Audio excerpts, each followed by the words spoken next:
新县龙潭乡有一个客家小村庄里，老农夫徐水运30年前眼睛失明，但是他行走自如，还能够采竹笋，流露出客家人应景的精神。双眼失明的徐水运，今年高龄83岁。虽然眼睛看不见，不过走路种田跟正常人一样，每天轻轻松松出门，从来都不会弄错走到别人的农地。不管是用锄头整地，或是趴在地上除草，完全不受失明的影响。瞧他挖竹笋灵活的动作，很难让人相信他是一个盲人。50多岁那年，眼睛失明，他没有放弃自己，反而训练出敏锐的听力。凭着听觉和触觉，很快的老农夫就适应了摸黑种田的生活。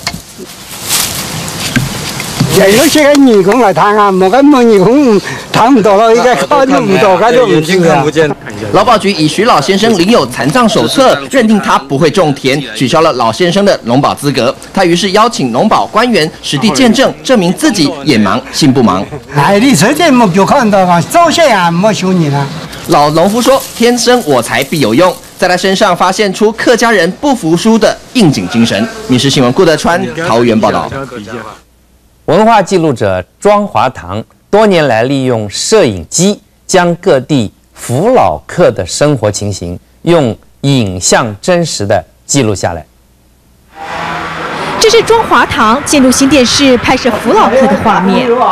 安坑地区有按多个客家人啊，比如讲钓家哈，第一钓家是上钓哈，所以活钓，好多人讲的活钓市场啊哈，都200人嘅前期都。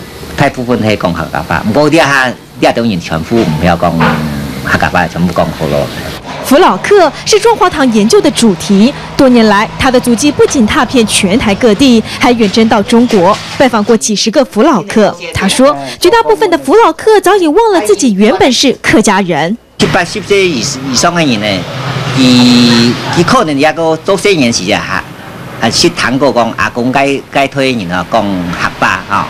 都底下推呢，又不要讲了，所以也认同，也族群认同，其实不是客家，是后老。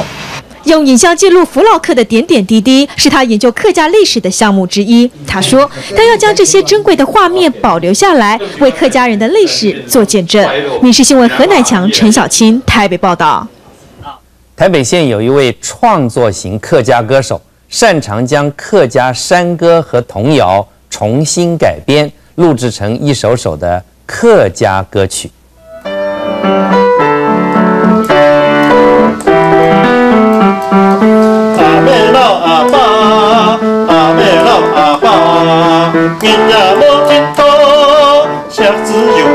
吕锦明，这个创作型歌手，他擅长将客家山歌改编成一首首动听的歌曲。同样的曲调呢，你猜嘅这个唱嘅就唱多几遍就。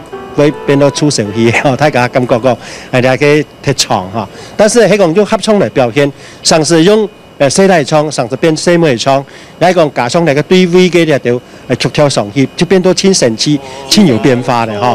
除了山歌外，吕錦明還喜歡將童謠重新改編，哼哼唱唱，將兒童時的歡樂用歌曲來回憶。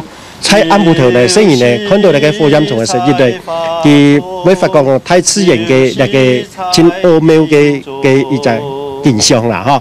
維持客家傳統音調是呂錦明所堅持的理念。他說，跟上流行音樂的腳步雖然重要，但是要延續客家山歌的原有精神才是必要的課題。